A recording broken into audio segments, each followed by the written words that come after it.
Deuxième partie de la vidéo, comment tourner un stylo en bois. Donc ce qu'on va faire, c'est le ponçage. Alors je l'ai déjà fait un peu hors caméra. Donc on va commencer par un grain 240.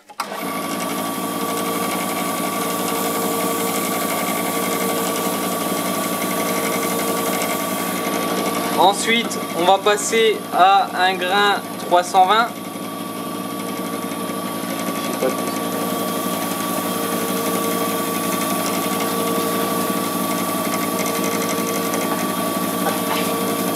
Ensuite un grain 400.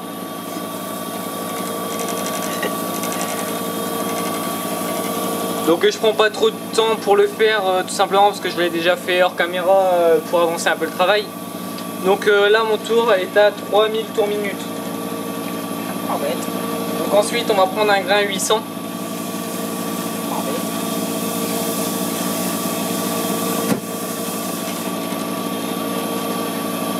Un grain 1200.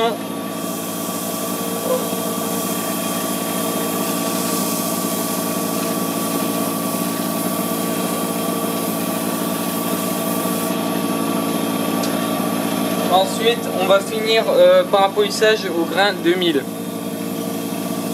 Donc si vous en avez plus, vous pouvez en mettre plus, hein. Si vous avez des grains 3000 par exemple, vous pouvez le mettre. Sachant que ça ne servira pas à grand chose, il n'y aura quasiment aucune différence. Moi j'ai du grain 3000, je peux vous montrer, hein. Il n'y a aucune différence. La différence c'est pas visible à l'œil nu, hein. Donc ensuite on va appliquer un vernis bouche-port. On applique un bouche-port déjà pour boucher les pores, hein, comme son nom l'indique. Et ensuite parce que on va appliquer un vernis de polissage. Le vernis de polissage c'est inscrit dans la notice. Il vaut mieux mettre un bouche-port avant pour que le polissage soit mieux. Donc là on essaye de pas trop en mettre. On s'écarte un peu parce qu'il y aura des projections. Donc là je sais pas si vous avez vu, il vient d'avoir des projections. Donc on peut se remettre devant.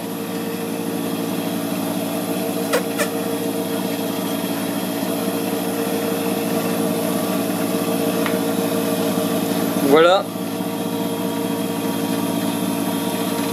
Ensuite on va appliquer un vernis alimentaire. Donc ça permet déjà de faire l'action du vernis, donc de protéger le bois. Ça va le rendre plus brillant. Et comme c'est un vernis alimentaire, on peut mettre son stylo à la bouche sans aucun problème.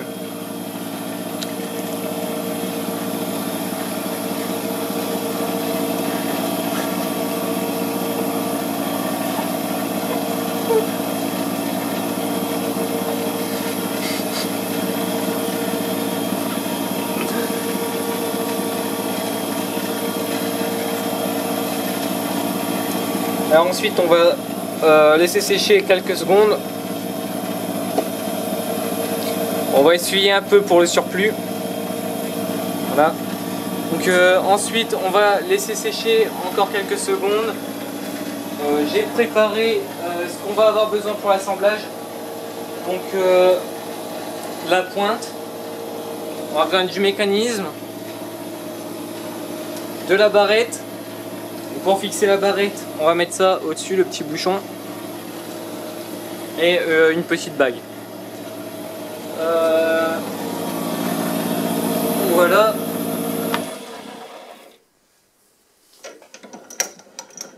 On peut l'enlever.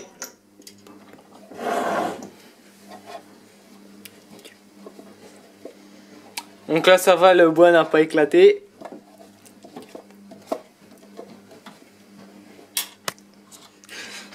Alors excusez-moi, je viens de mettre un coup dans l'appareil. Je l'ai pas fait exprès.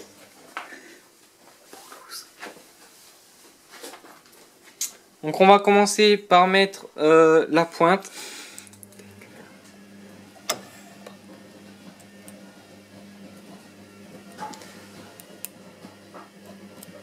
Voilà, alors vous avez vu, il n'y a pas besoin de colle, hein, ça s'enfonce tout seul.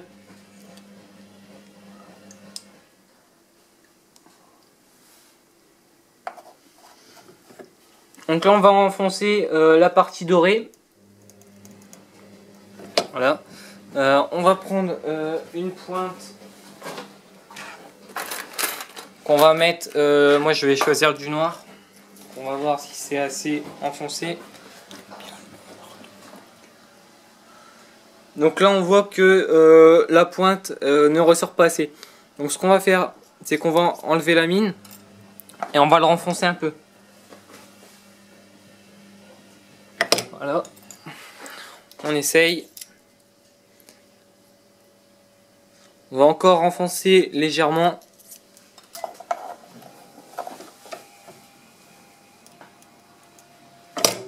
Alors moi pour l'assemblage de mes stylos, j'utilise une colonne.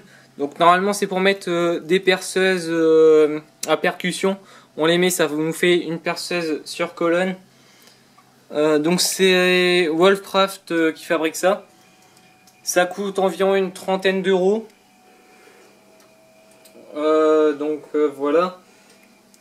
Donc moi j'utilise ça, j'ai mis un morceau de bois en dessous pour faire la presse, une plaque de bois en dessous avec un tourillon, donc là il est cassé, il n'a pas été mis droit, donc je l'utilise pas, sinon c'est beaucoup plus pratique, hein.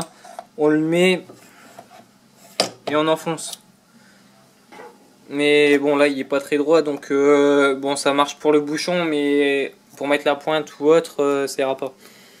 Donc ensuite on n'a plus qu'à enfoncer. Voilà, ça nous fait un stylo. Hop. Donc vous pouvez marquer ce que vous voulez. Donc ensuite on peut faire, donc il y a plusieurs pointes qui existent, il y a du bleu, du rouge, on peut trouver du vert également. Donc voilà, c'était comment fabriquer un stylo en bois. Donc on peut également faire d'autres choses, hein.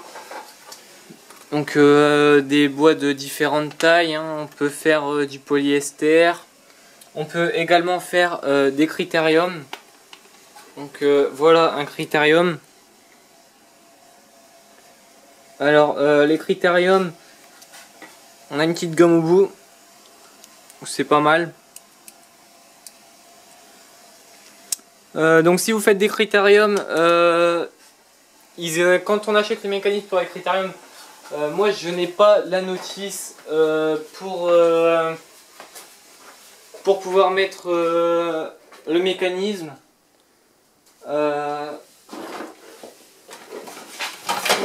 Tout simplement je l'ai imprimé. Donc on va filmer la page, mettez pause si vous en avez besoin. Voilà.